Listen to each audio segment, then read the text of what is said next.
ამ მინიატურის წაკითხვისას თითქოს სევდა ვიგრძინო დედას ეს შვილი ხელიდან ეცლება და სევდიანია ეს ყველაფერი, მაგრამ ავტორს ავტორმა რაღაც იმედის ნაპერწკალი მოგცა, რომ ეს შვილი არამედ კვდება, არამედ სხვა სამყაროში გადაინაცვლებს, რომ ან სხვა ცხოვრებას იწყებს. და ეს რაღაც იმედის მომცემია, იმედის ნაპერწკალია.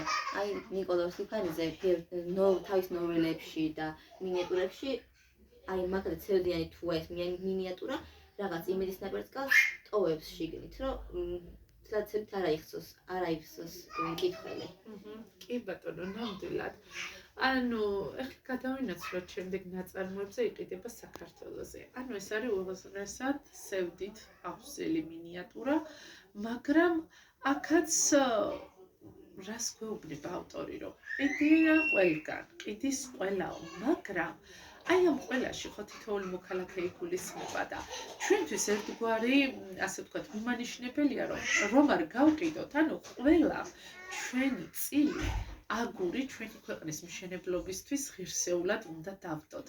და ეს რა თქმა უნდა ძალიან სევდის მომცველი ამ მინიატურის წაკითხვას თვითონ ავტორმა, როდესაც ეს 1910 წელს წაიკითხა ეს მინიატურა ქუთაისში მწერალთა საზოგადო მოღვაწეთა შეკრებისას, სხვათა შორის დიდი პრობლემები შეუქმნა ავტორს ამ მინიატურის წაკითხვამ, რადგან ის მეფის რუსეთისთვის, ანუ ცარიზმისთვის მიუღებელი პიროვნება გამოდგა და ლამის დააპატიმრეს კიდეც ამის გამო.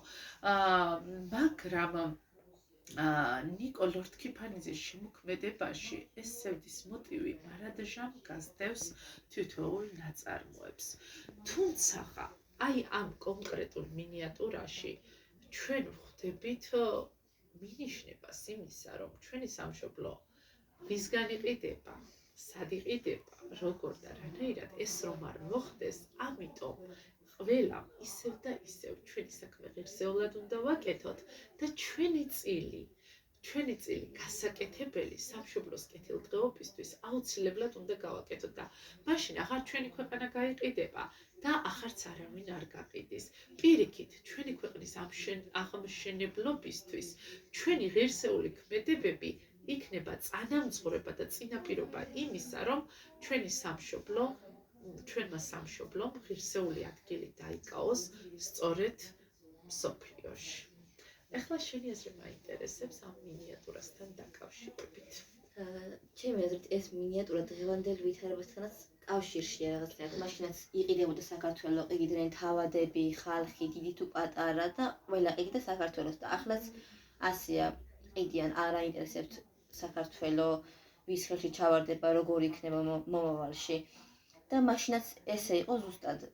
ანუ ეს რაღაც მარადიული პრობლემასავით არის, იმიტომ რომ ჩვენ მცირერიცხოვანი ერი ვართ და ყოველთვის უნდა ვიყოთ ფხიზლად, რომ ჩვენი მონაპოვარი, ჩვენი წინაპრების მონაპოვარი ღირსეულად დავიცვათ და შევინარჩუნოთ. და დღესაც ანუ თვითონ ხალხმაც უნდა გააკეთოს ეს ყველაფერი, აი როდგანან მაგალითად აქციებზე და ანუ თავი ფილებს რო ანგრევენ და ყველაფერს ეს ხომათი ქვეყანაა და თავისას ანგრევენ და არასწორია და თვითონ დაიცვან რა პირიქით.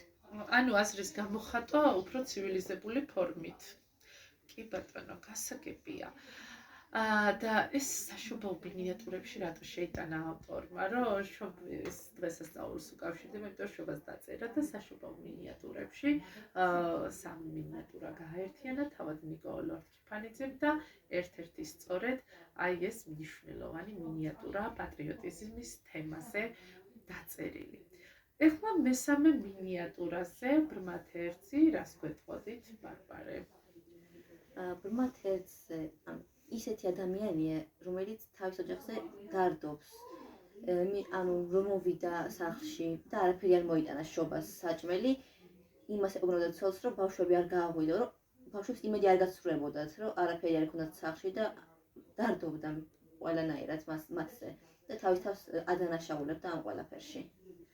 ხო, მაგრამ ეს თერთი რას განიცდის, რომ ახალგაზრდობაში მან ვერ შექმნა ისეთი მყარი საფუძველი, რომ ოჯახის რჩენა არ გაჭირვებოდა და უკვე როცა მოუძლურებულია და ბრმავებულია, აღარ შეუძლია ოჯახის რჩენა, მაშინ წარის სინანულს განიცდის. ხო. ესეც რაღაც მარადიული პრობლემაა, ხო? ადამიანები, რომლებიც რაღაც მომენტში წარმატებას ვერ აღწევენ, ისინი სიბერეში ამას ძალიან მწარედ განიცდიან, ხო?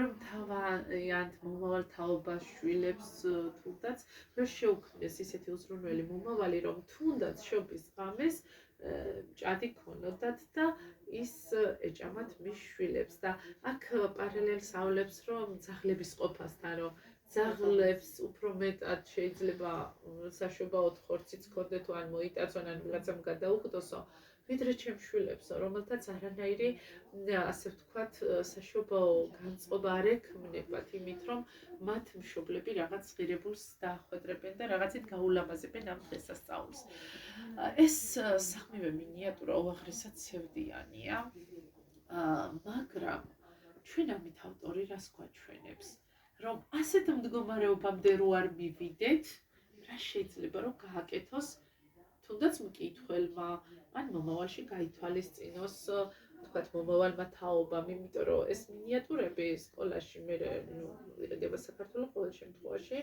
ისწავლება და ანუ ამას ისწავლით თქვენც რა თქმა უნდა. იყიდება საქართველოს მაგალითად ასწავლის ახალგაზრდობას მომავალ თაობას რომ თავის საქართველოს დაიცვან და კარგისკენ მოუწოდებს.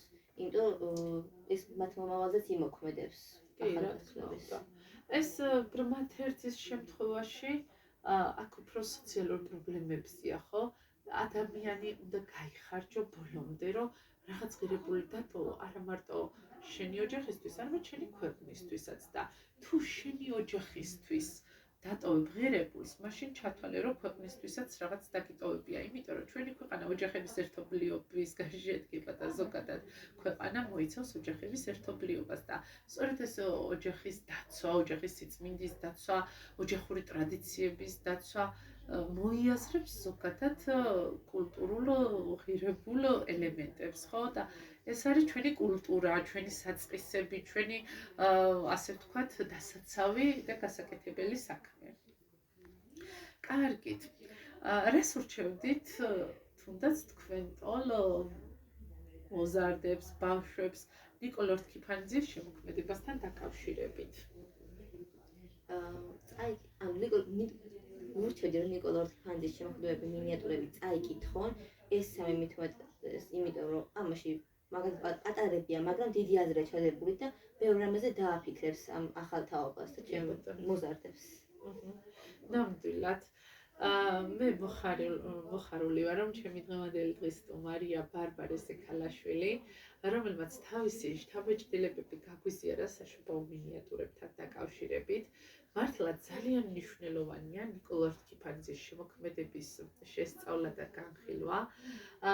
ჩემი ერთ-ერთი საყვარელი ავტორია, მინდა გითხრათ, მისი ნოველები არის ძალიან ღირებული. მომავალი თაობისთვისაც, წინა თაობისთვისაც და ზოგადად რადგანაც მისი შემოქმედება მარადიულ პრობლემებს უკავშირდება, აქედან გამომდინარე ეს ყოველთვის მოქმედებაშია, ყოველთვის მეორდება რაღაცები და აქედან გამომდინარე მართლაც მნიშვნელოვანი ავტორია, სკოლის სახელმძღვანელოებში შესული მისი ნოველები და ამ კუთხითაც ჩვენი დღევანდელი დღის თემა იყო მნიშვნელოვანი. დიდი მადლობა ბარბარე გადაცემაში მონაწილეობისთვის. ყველას ისევ და ისევ გილოცავთ შობის დღესასწაულს. ეს არის ნამდვილად სიხარულის დღესასწაული, ვინაიდან მაცხოვრის შობა მთელ კაცობრიობას ეხარა და ამით მაშვრალთა და ტვირთმციმეთა, ტვირთველის და ჩვენი მხსნელის და ჩვენი მაცხოვრის დაბადება მთელ მსოფლიოს ეხარა და ეს არის სწორედ სიხარულის დღესასწაული. გილოცავთ მრავალს და ეს